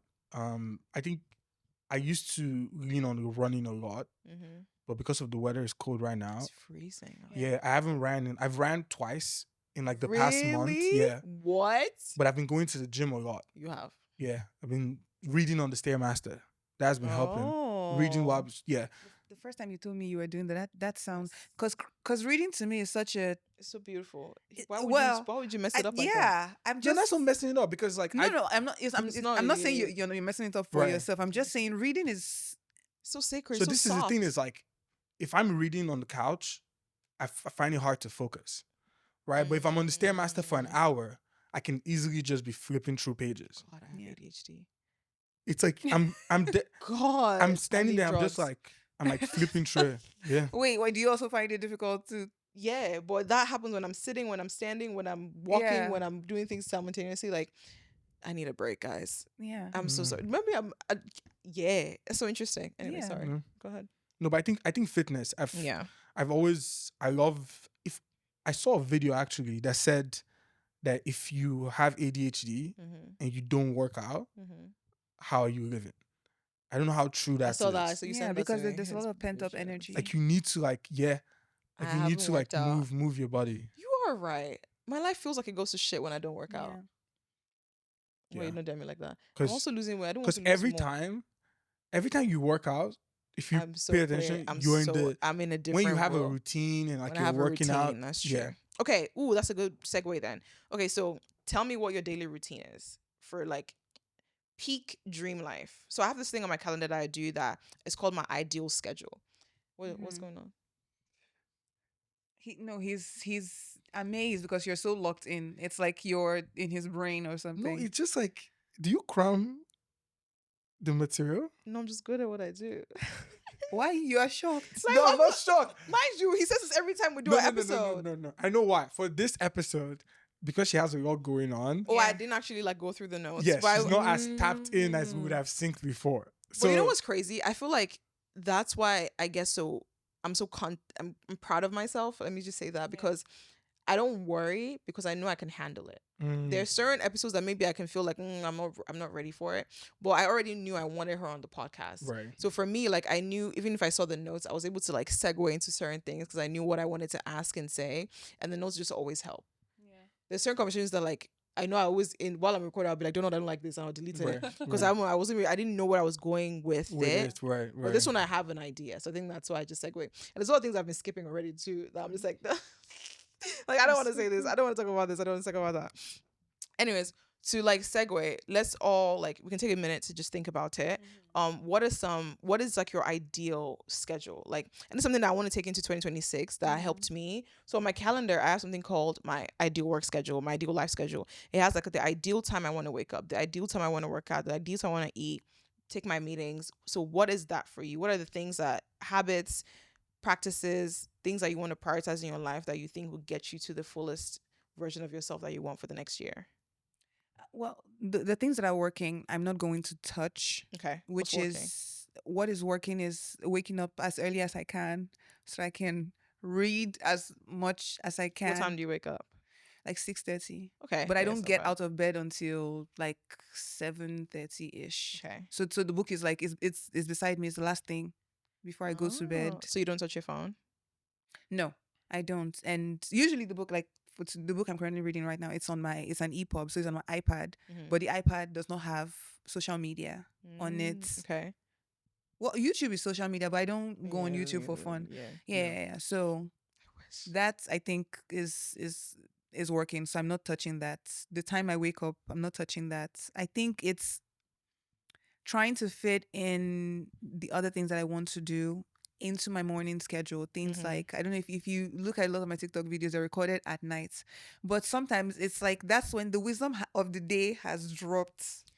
I feel that. Yes, but I would like to prepare more at night so that I can film during the day when the sun is actually out. So I would like to like plan more around that. It's more like I'm trying to integrate like content creating into my actual like day-to-day life, which is a little hard with my job because my job is it's really good and the hours are very flexible, except for the past couple of weeks they've been so that's it. I want to create more. I keep seeing my book in my head. So that's You should write a book. Yeah. That makes so much sense. What about you? What? I don't know. Freaking smile. Why are you smirking like that when you think about it? No, because I'm thinking about fucking it. Like, actor. Like, what is that? I'm thinking about it. Like, what is my ideal schedule? I feel like I couldn't even say what my ideal schedule would look like. Like, what my ideal schedule? Yeah. Tell me. Okay. Waking up early as fudge, drinking coffee, going for a run or a workout, already having the day before having a to-do list of the plan for the day of, scheduling your meetings in like time blocks, and then you have a filming schedule right after the time block of the meeting. So then once you're done with those meetings, you don't have to stress about anything else. Ideally, you want to do the meeting so they're out of the way and they're all sorted out, and then you can go into filming. After filming, you probably want to eat lunch, order in or to have food already available. And then once you're done filming, you probably have dinner, cook something for yourself while the TV's playing in the background. You can either do some stretches at night if you can, or either take a book, or you're just binge watching YouTube or something as you eat, and you eat dinner while you're either editing or at least just watching some post-production shit. No notes. A lot of notes. Really? Yes. I mean, you just want to say that just so. No, just I think that is the ideal schedule of past Donald. What would you add to the schedule, Donald? Future Donald wants to travel. Wants to go on a hike, wake up in the morning in a cabin, right? Be able to take his meetings. Well, these are outliers, not something that you're doing daily. This is what I want daily. Where would you find a cabin in Chelsea? Wait, I don't understand. What does the traveling, wherever you travel to, you're still carrying want to your do all these routine things. with you, I understand. You just don't want to give me my fucking credit. It's okay, keep going. Because like everything is about to say something that you're carrying your routine. You're carrying your routine with you. No, I would say you're right. You're right. I'll give you that. You're right. But the only thing I would adjust would be the routine because I feel like I've gotten really good at prioritizing self-care. Mm-hmm. And sometimes I feel like I go OD on self-care. Mm-hmm. Like sometimes the bulk of my day is self-care. Mm-hmm. And I want to take on more things actively, because most times like I know, okay, I need to do this thing, and because I'm in control of my to-do list and in control of a lot of the things that I do as someone who's like self-employed, I tend to move things to the next day a lot. Well, now let's bring in what Ego said earlier in the episode about knowing who you are and then having things fit around it. Because you're not one who likes getting frazzled. So no. for me, at your core, you are someone who feels better when you feel good.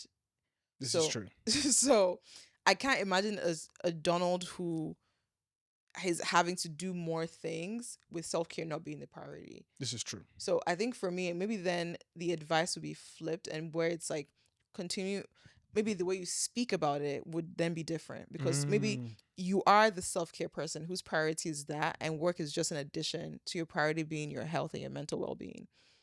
Does that make sense? This is You true. do like a self-care moment. You No, like I you do. you love like a whole like No, I you love love a it. self-care moment, you love an introspective moment, you love a thinking, you're Yeah. monk mode, all those things. Like you're very what is the word for like Motivating? self-growth, self-motivating. Like you Yeah. want what you want to be the best version of yourself, and not even from a work perspective, from a personal From a perspective. personal That's the one thing perspective, that you taught me when we first met.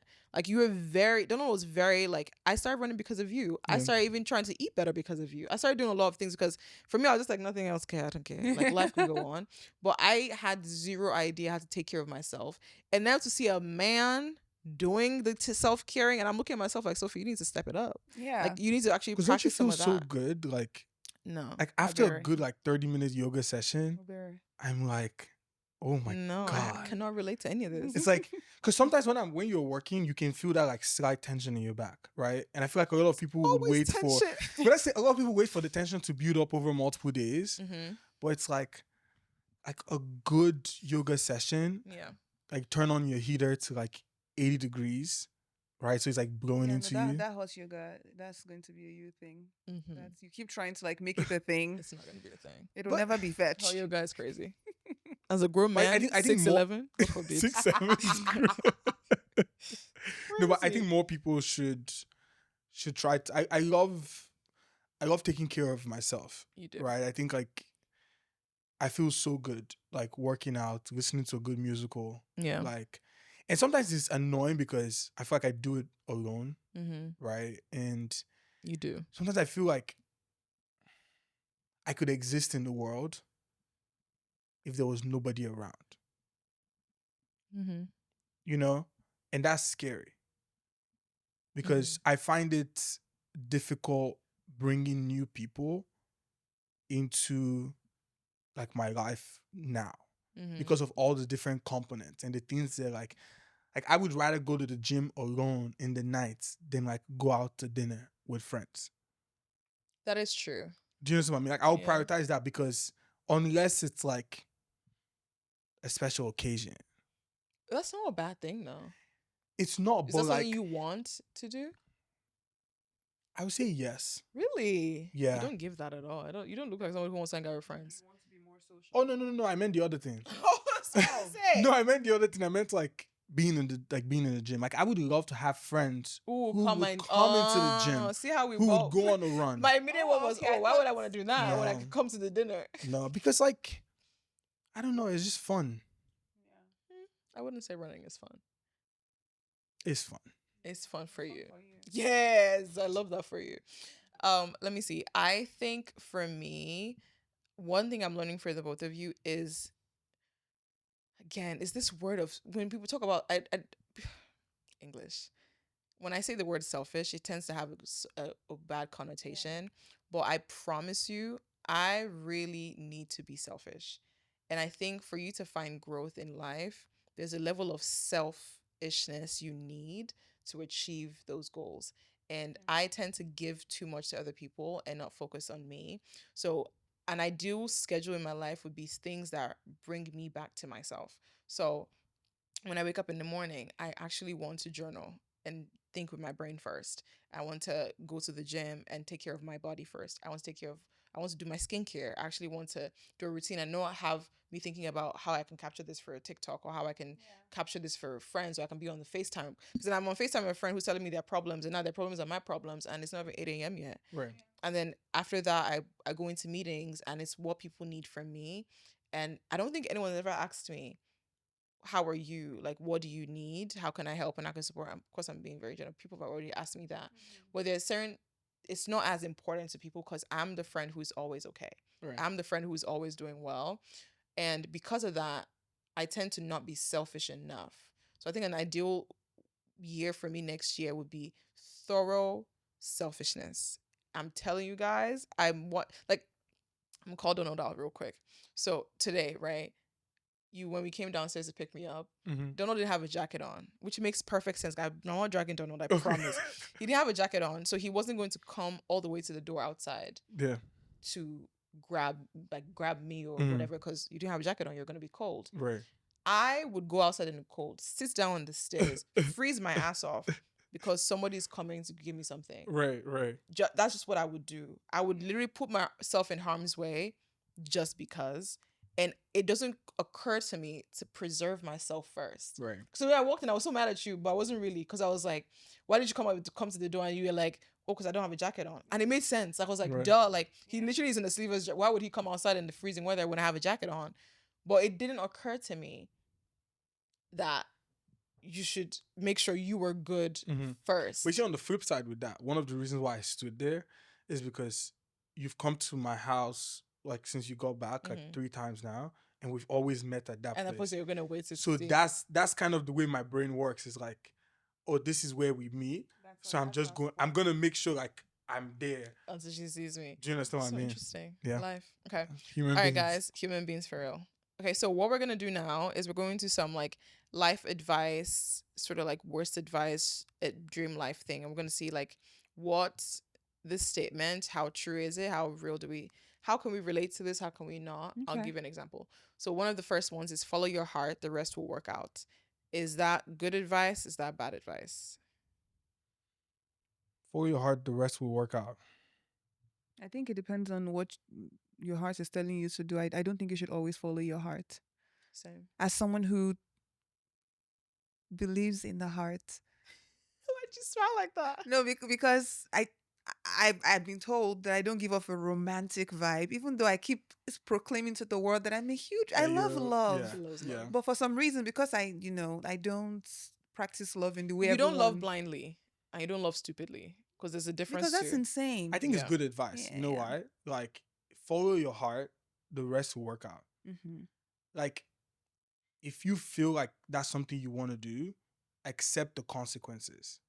Right? So like the idea of it working out would only disappoint you if you don't love yourself and like trust that, okay, this is something you wanted to do. Because that experience matters. But heart though is about emotions. Yeah. Right? So for me, when I hear follow your heart, I think we tend to equate, and I love that we're all arguing with this, I think we tend to equate emotions with either good or bad. Bard is crazy. Bard. Bard. Fucking hell, man. Bobrisky. Whether good or bad in that situation, right? Because for me, if it's logical, I understand the consequences of it. Right. So I approach that differently. With my heart, I will be hurt if the consequences aren't in my favor. For example, I'm a very logical person, but I'm also very emotional. I'm a Cancer. So for me, my heart, I feel so big. I feel everything so big. So I understand that when I feel things so big, I need a minute. Yeah. Right. People around me need to know that I need a minute. Like, I can tell you, oh, I really want to do this now. 2 days later, I'm like, oh, I actually don't care. Right. Like, there have been so many times I was supposed to work on something I was so passionate about. I was like, actually, I don't think we should do that. But at that moment, I was so sure we should do it. So I think there's a level of logic that needs to come into place where your mind has to caution your heart a bit, because emotions are big for a reason. Yeah. So go ahead. Is it possible that because I think your heart and your logic work closely together. I believe so. Yeah, so maybe follow your heart for you will lead to more positive consequences, because my heart and my brain are in sync. Oh. And is that a thing for most men? I think a lot of them are socialized to be that way. I don't think it's like an inherent like male thing, but that they are socialized to make the more beneficial decision. What like they're there to for themselves. Yeah, for themselves. We are the ones that are taught Everybody else, to yeah. think about. Yeah, but Interesting. my friendship breakup that I had last year, what do you think following my heart would have meant for me? I feel like your heart should have realized that that was not a safe space. Not last year. My heart would have given it another year and a half, I think. So in my, I was about to say in my brain, Mm-hmm. my heart to be like, this is not safe. Because the heart should want to be safe, but that feels logical. No, but that's logic. That's what I'm saying. Like, Yeah. the heart is emotions. Like, if I love you, I would love you through it all. Right. Right. My brain is telling you, well, the person you say you love just slapped you. Yeah, but they slapped me because they were hurting. Yeah. That's what my heart would tell me. Right. Right. Versus my brain would be like, yeah, but if someone actually cares about you, they wouldn't hurt you. Mm-hmm. You know what I mean? So like that's where the logic part comes in. Okay. Another one is just be yourself. I would say good advice if you know What yourself who means. yourself is. Yeah. I don't think you should be yourself to Really? everyone. No, I think you should be yourself, but you can be yourself everywhere. It's not safe to be yourself everywhere. It's not wise to be yourself everywhere. And just because you're not being your full self or you're being a version of yourself doesn't mean you're lying. Doesn't mean you're not being yourself. But everyone, you shouldn't be yourself is a broad spectrum. So you're allowed to you have agency. You are allowed to choose what version of yourself you want to be. We should have done this earlier because she's dropping so many gems. Because that's so true, right? That's crazy. I'm listening. Yeah. No, but be yourself. Yeah. No. You know what's crazy is you say that? I think about a lot of times when I feel guilty because I present differently every time. But I also realize now my heart is so cautious. And that's why whenever I get hurt a lot because there are very few people in this world who know me. Like, know the ugly, the annoying, the frustrating. Like, even I feel like Donald knows me now, maybe 85%, which is a lot still. Because I think the only person who I think knows me in and out is my best friend, and we've been since 9 years old, right? Yeah. But there's a part of me when I go outside that there's a version of myself that I put out there that I know I have to be to protect me as a person from the attacks and everything else.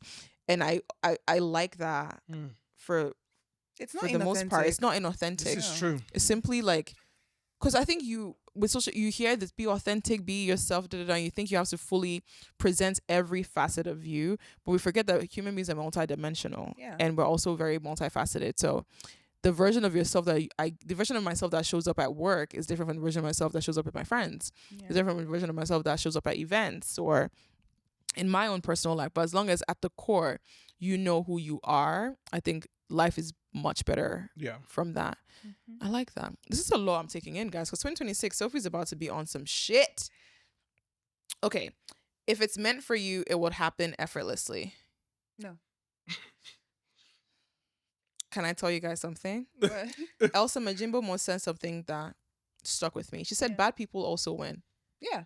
Yeah. More. And when I'm telling you, I despise the fact that I'm too nice. I hate it.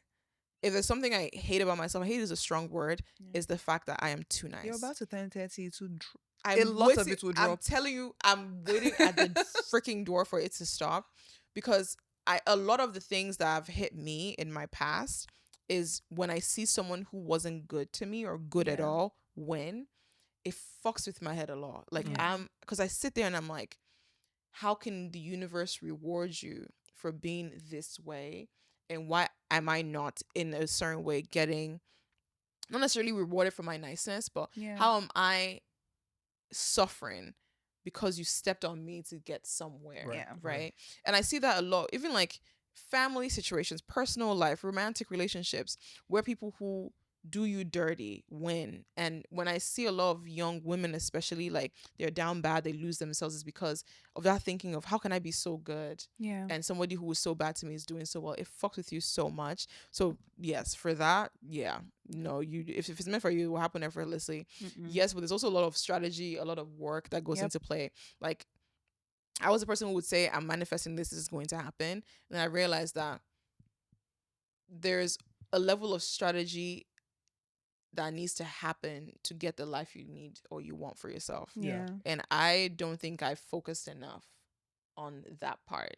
Like, it feels sometimes inauthentic for me to be like, I know this is exactly what will get the amount of views and clicks because I just want to be me. But it's also a business. And there's a side of that too that I need to focus on. Interesting. Me too. Cut everyone off to grow. Everyone? Yeah. I wouldn't say everyone. No. I don't know how to cut people off. I don't know how to cut people off. I don't know. I only cut people off after they've whooped my ass. Like, I think you know what's crazy? And Donald can attest to this. I only cut you off after you've embarrassed me. What does embarrassing mean? So like when other people have witnessed what you've done to yes, me? or I have shared enough with them for me to now start looking stupid. Okay. So it's less even about me. This is therapy, free therapy for me, guys. It's less about me protecting myself and more about protecting an image for other people. Your so they saving don't face. Yeah, and and I hate I should stop using the word hate, but it really is that. Like, for a lot of times, the reason why I caught the person who came for the marathon thing was because everybody around me was looking like, that's not a good friend to you. Yeah. So I felt stupid to say, no, that they actually are. I promise, they're just going through something. Right. I can't say that because there's no excuse for the actions they did. But I was going to actually argue that. I had to actually look around and be like, okay, I think if they come back around, Donald might look at me and be like, girl, if you don't get this person out of your freaking house I don't right believe now. You need to cut people off. Okay, what do you believe? Right? I think like you can grow on your own. I think people would fizzle out. Boundaries. Yeah. I like one thing about me is like I'm very it's shocking to me because because anybody who is not in my life, it's not because I cut them off. It's because like I'm using a different language for the same thing. Because I know I know. Donald, No. Because it's like people always show who they are, right? Just for example, how does someone exit your life? They stop communicating, right? So for someone like me, I'm the one who's always reaching out, right? So meaning that like if someone is not good for me and I'm trying to grow out of it, all I need to do is stop reaching out, stop putting in the effort. But I'm not, because to me they're still in my life, but I'm deciding to not put more energy into that, demoting them kind of. Yeah, and you just like watch them do their thing. Yeah, I feel that. That would drive me crazy. I was. But you're also not paying attention to it. Wait, drive you crazy to be on the receiving end? Okay, no, to be the one doing it. Oh, it takes a lot more effort for me to try to ignore you than for me to actually communicate. Oh, that's out of sight is out of mind. I'm telling you, out of sight is inside my mind. But you're not even like ignoring. You just notice that they're not. I think about it. Like I don't know. Yeah, obviously, like if someone didn't text you for like a week and you're talking to them every day. Yeah, you notice it. You notice it for sure. You notice it. The way it works for me, I think the reason why maybe for me it seems like it comes across easy. I third person myself. That's how it works for me. So like with the situation last year, even though I like my mind knew all the different reasons why the person would choose to like act the way they were acting, and I understood all of that, but I always say like if I wasn't me, I wouldn't let someone treat me like that. And you know, I like Igho a lot, so even when I don't like Igho, I'm on her side, so I will cut off. And anybody's on chopping block, you know, parents, anybody is on the chopping block. 2026, Sophie's ready. Fudge everyone else. Okay. Yeah, I sorry. No, you're fine. I also think it is, if you believe in karma, which I'm not even sure I fully believe, but to borrow the language of karma, I think it is egotistical to try to save people from like the consequences of their action. So like trying to like consider all the different reasons why people are acting the way they are, you are stopping them from growing. I want to give people the opportunity to grow, and I do not believe I need to be present to witness the growth at all. It can happen. I don't even want to hear about it. Let it happen. Let it not happen. It's done. I don't There's care. a level of self-preservation that is in that sentence that I want to have, and I don't care at all. I care too much. I'm going to learn. 2026. Telling you guys, I'm ready. Fuck everybody. Okay. Your 20s and 30s are for figuring it out. Don't rush. I think a lifetime is for Yeah, figuring Your it life's out. for life, figuring yeah. it Like out. one thing I like to tell people who, that's why I don't like self-help books. I don't like, maybe this is not the best thing to say, No, I but don't either. nobody has lived this life. No one has lived this life. So when I hear life coaches, self-help, all this stuff, when I see people so ingrained in that life, for me, there's a level of you're trying to escape your reality that comes into play, because a lot of people get stuck focusing on what they think they should be doing by comparing themselves to those people rather than like their own version Yeah. of reality, Mhm. right? So for me, I know what I need to do to be successful. No amount of Mel Robbins' let them theory will change the fact that I know what I'm supposed to do. Atomic habits, Mhm. all these things. No amount of that. No, I'm Because serious. Atomic Habits No, will never stop catching strays. What? It No, will I never agree stop with catching you. strays. Because I we're agree with all you. figuring it out. I think there's a beauty in looking at what other people have done to figure it out for Insight. themselves. Yeah. And language. They I- also like give you language. Yeah. It helps you be able to conceptualize it. That's why I think philosophy and therapy works, right? Because Yeah. therapist versus a life coach. A life coach is telling you this is what you should do with your life to get here. They don't know because they don't live your life. Yeah. A therapist is telling you, oh, you feel this way. It might be as a result of X, Y, and Z that has been studied, that we've Yeah, understood. look at this option. Look at this options. Like that for me is where my 20s and 30s I'm trying to figure that out, and 40s and 50s, because there've been 50-year-olds before. Yeah. So somebody out there who's 50 years old who can tell me, oh, when I was 50 something X, Y, and Z happened to me and I feel better. When I was in my 30s and my 20s, this happened and that's why I feel this way. I think that is different than people just rushing to feel like, oh, we know exactly what would happen. No. That's the frustrating thing about life, is because like we're all racing to the end, and some Mhm. people are doing it in 5x speed, Yeah. while some are doing it in 0.5. Or maybe even perceived 5x speed because of the things, Yeah. the tools they have to Because get to where it's they like- want. Yeah, but it's also like, what is the point? It's going to What is existential the crisis to live No. life, man. No, yes, to live. What is the point of constantly like questioning? Is what I mean, yeah, I right? see Like, that. what's the point of questioning everything? Like, I get so excited when I wake up in the morning. I'm like mad excited. I go to bed, I'm excited. Like, there's no point in my day where like I wake up and I'm like, oh my God, is my life That's going? nice. Like, I don't do that's that. admirable. Yeah. Like, Get it. oh, is my life going to? No. The only thing is that I'm just tired, right? But it's like, no, I'm not. I love that. Yeah. If there's, okay, moving up, because I'm about to close out. If there's anything to say to folks who are listening about how to make their next year better, what are some tips and tricks that we can go back and forth for a while? Maybe we could do like 6, so 2 each To each. for 2026. Yeah. Of things that you think they should incorporate into their lives to make them a bit more selfish in this new year. Number one, The goal for next year is to be selfish. Figure The goal something for around next that. year So is to be selfishness, selfish. something around selfishness For for, the this title? title, yeah. I like that. We'll figure it out. Are you ready?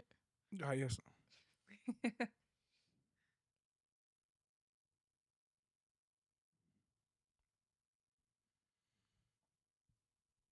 Okay. So I am recently, October 2nd, I'm recently 29 years old. And if I was to give you one advice for what you should do in 2026, would be every single thing that you think about wanting to do it immediately. Don't try to understand how it should be done, right? Don't overly research, just do it. Do it afraid. Yeah. Are you recording that? No, I Yeah. should have. Just do it. I think for me is moving my body every day in 30 minutes to an hour. Every day, dedicated bodily movement. That could be 30-minute yoga session, 30-minute stretch session. Nothing should hold me from spending 30 minutes of my day moving my body and sort of like figuring out what feels good, what doesn't feel good, and just honing in on myself. Mhm. Yeah. Something that I think I have mastered is, if you don't know how to do it, you should learn to enjoy your own company. I don't know how to describe the feeling when someone says it's confounding to me when I'm just talking about like my day or my week or something. Someone's like, "Oh my God, that was so interesting. That was so," and I'm like, you can do these things. Like it's not insane. Like you can get up and just go and live your life. Yeah. You don't have to schedule it around friends. It's great. I know how it feels to like have friends to go do things with, but your life cannot be on pause. Otherwise, you keep pretending to be an interesting person when you could actually be an interesting person and not be scared to open your mouth in public because you've done something. You know? Wow. Yeah. This You is keep true. being Yeah, an if you interesting person. if you live an interesting life, not a glamorous life, but if you live an interesting Interesting life Yeah. with your own like small hobbies, it's why like you can I've talked to people who are knitters Yeah. who are very engaging in conversation because They have lives. they have a thing. That's Yeah. why Yeah. we get along, Why? because we always have stuff to share. That's true. Yeah. That's Yeah. true. My Yeah. life is crazy. All right, you gotta do your second one and then we'll just come back around. You started with me on the That's it. second What one. kind That of feels a pressure is little that? You just That- straight from her. that The feels tyrants. that feels a little unfair. But this one is something that I'm going to be doing, and it is trying to act more than you think. Yeah. For the overthinkers in the room. Yes. Yeah. Yeah. Because I think a lot. Even when I'm not thinking, my thoughts have thoughts. Unfortunately. So yeah, I'll try to shorten the gap between when the thought comes and when I Yeah, actually Yeah. take action. You know the vibes already. Ain't no way. My turn. Of course. Oh, I think this one is very prominent with our generation right now. Mhm. Be careful about not becoming a chameleon. Mm. Yeah, I think because it's easy to have thoughts and think they're your thoughts, but they're not your thoughts because of things you're consuming. Yeah. So like I think introspection is really big. Spend a lot more time with yourself and like put to paper the things that you actually want for yourself and the things you want to do. That way you can easily and when you see something that you like, ask yourself, like have those like green lights phrases of like, oh, is this something I like, something I want to do before you do it? So you don't end up like doing it and realizing that it wasn't for you. I love that. I think my last one, which we're gonna round up the episode with, is be selfish. I think my goal for next year and just moving on in life is to understand that I should always put myself first because I can never pour from an empty cup. And if you give so much to other people and you have nothing left for yourself, then how do you show up for yourself? You can't.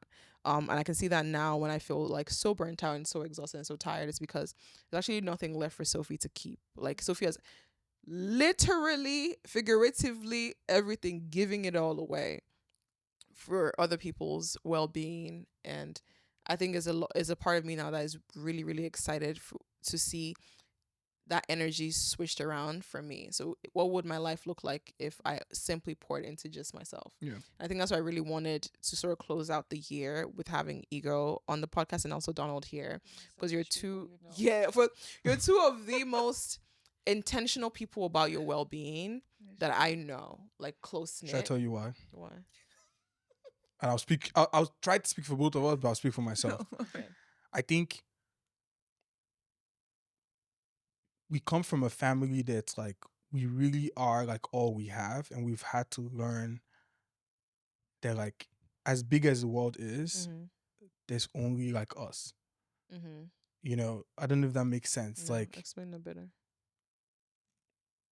when I think about like this world and the amount of people that I have, like you coming into my life like is a big like addition. That's why like, I care about you a lot. Like I treat you as family.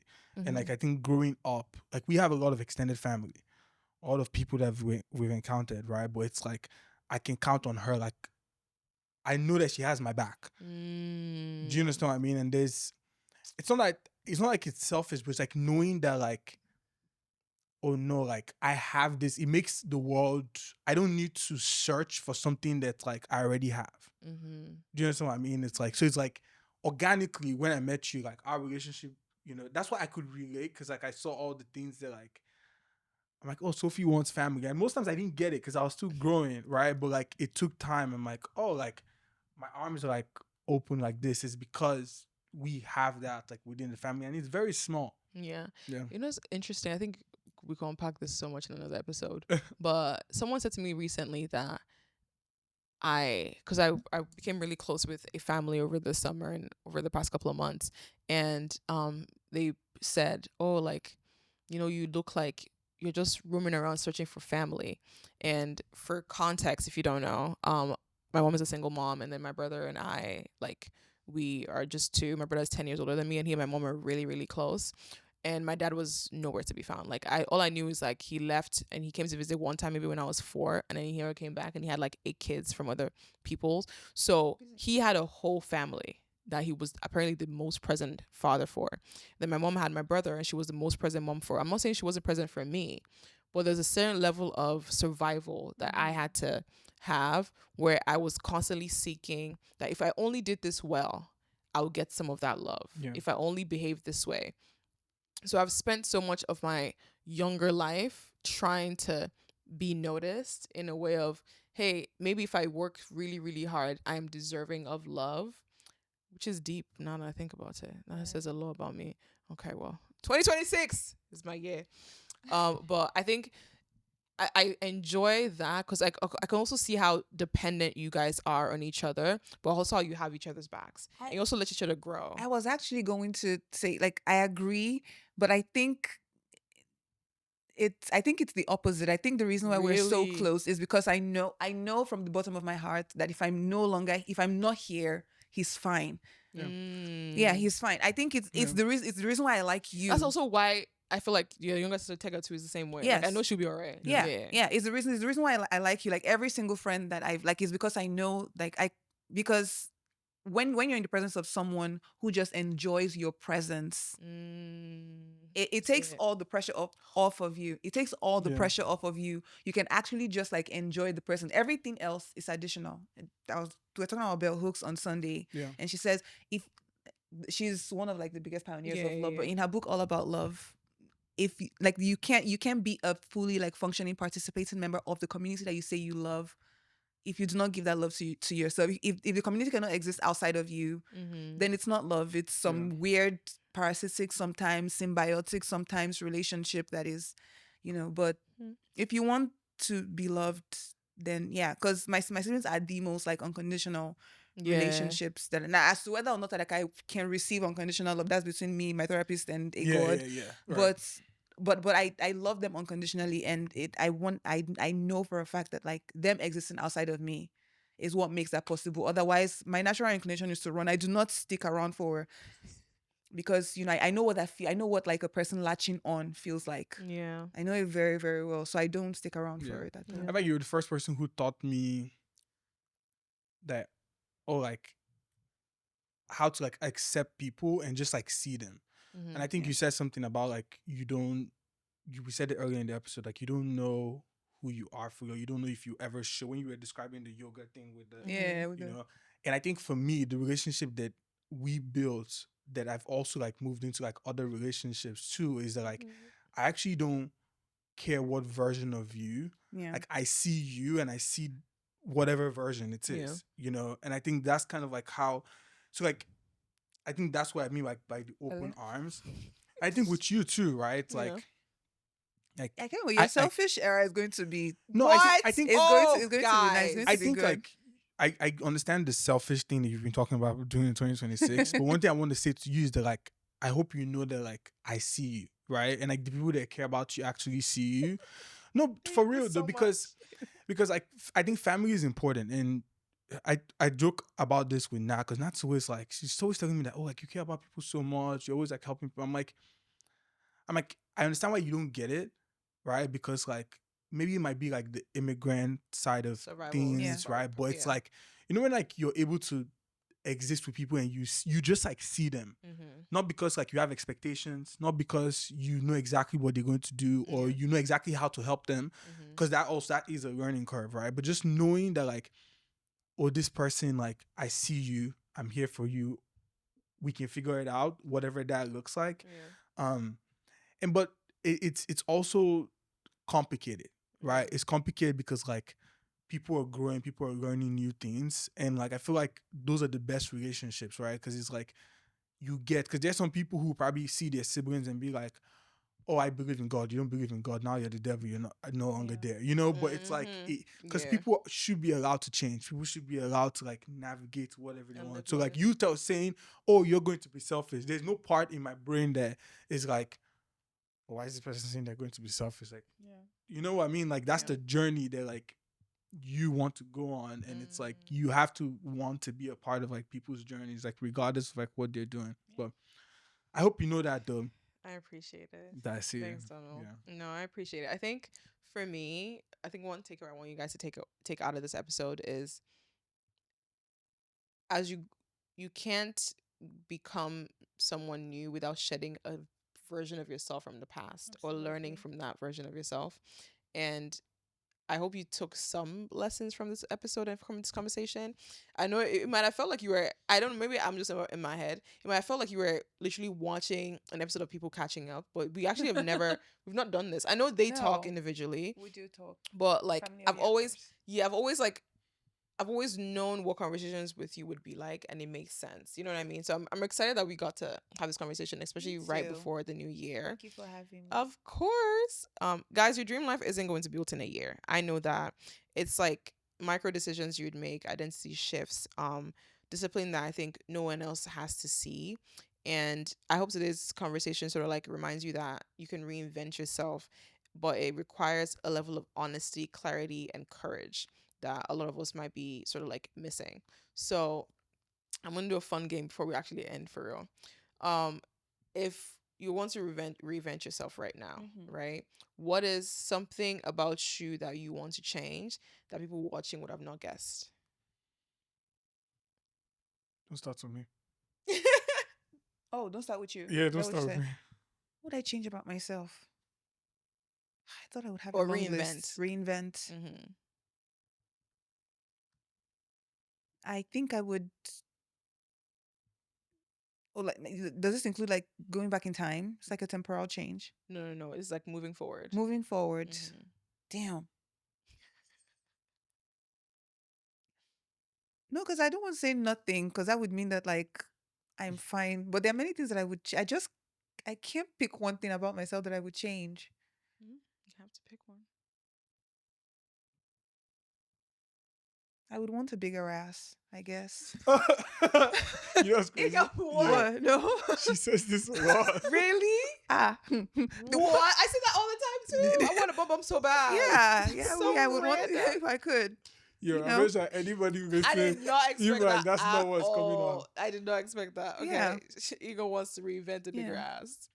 Okay, Dodo, what about you? I would want to be a better dancer. Oh, You know that's what? a good one. That's a good one. Yeah, That's a yeah. good one. Yeah. That's a Like good I want to one. know how to like move my body. No, I can Yeah. move. Okay. No, I can't my move. yeah, I can't move. Yeah, Dodo can't move. yeah, coordination is zero. Yeah. I would say. Okay, I feel like we're going into like artsy fun part. I would say I would want to grow my hair back. Ah. Speechless. Guys, girls, and gays, that is the end of today's episode of Am I Too Loud, the podcast with Sophie, aka the mother freaking Odditty. If you made it this far, you're officially a part of the pod fam. Thank you, Igho. Thank you, Donald, for hanging out with me. This is not going to be the last episode. The last episode is going to be the one me and Donald shot, where we talked about just catching up on my trip, catching up on life, and so much more. I'm actually going to film a bye guys for that video, but we should include in this one. But if you guys don't watch that video, which you should, subscribe, like, do all the things, follow Igho, check out all her information in the description box. And I would be going on my freaking shut out retreat that I am so excited for. I love you guys. Guys, the clip ended up cutting off, so the angles would change because we had to charge the camera. But what I was saying was, thank you so much for watching. We'll see you guys in 2026. I hope you got some lessons out of this episode. Don't forget again to follow Igho, follow Donald as always, and we'll see you guys in the next podcast episode. Love you. See you next Wednesday. Bye. I'm keeping that. I'm keeping that. Oh Lord. That was fun. You have fun? If you enjoyed this video, you're going to like this one right here.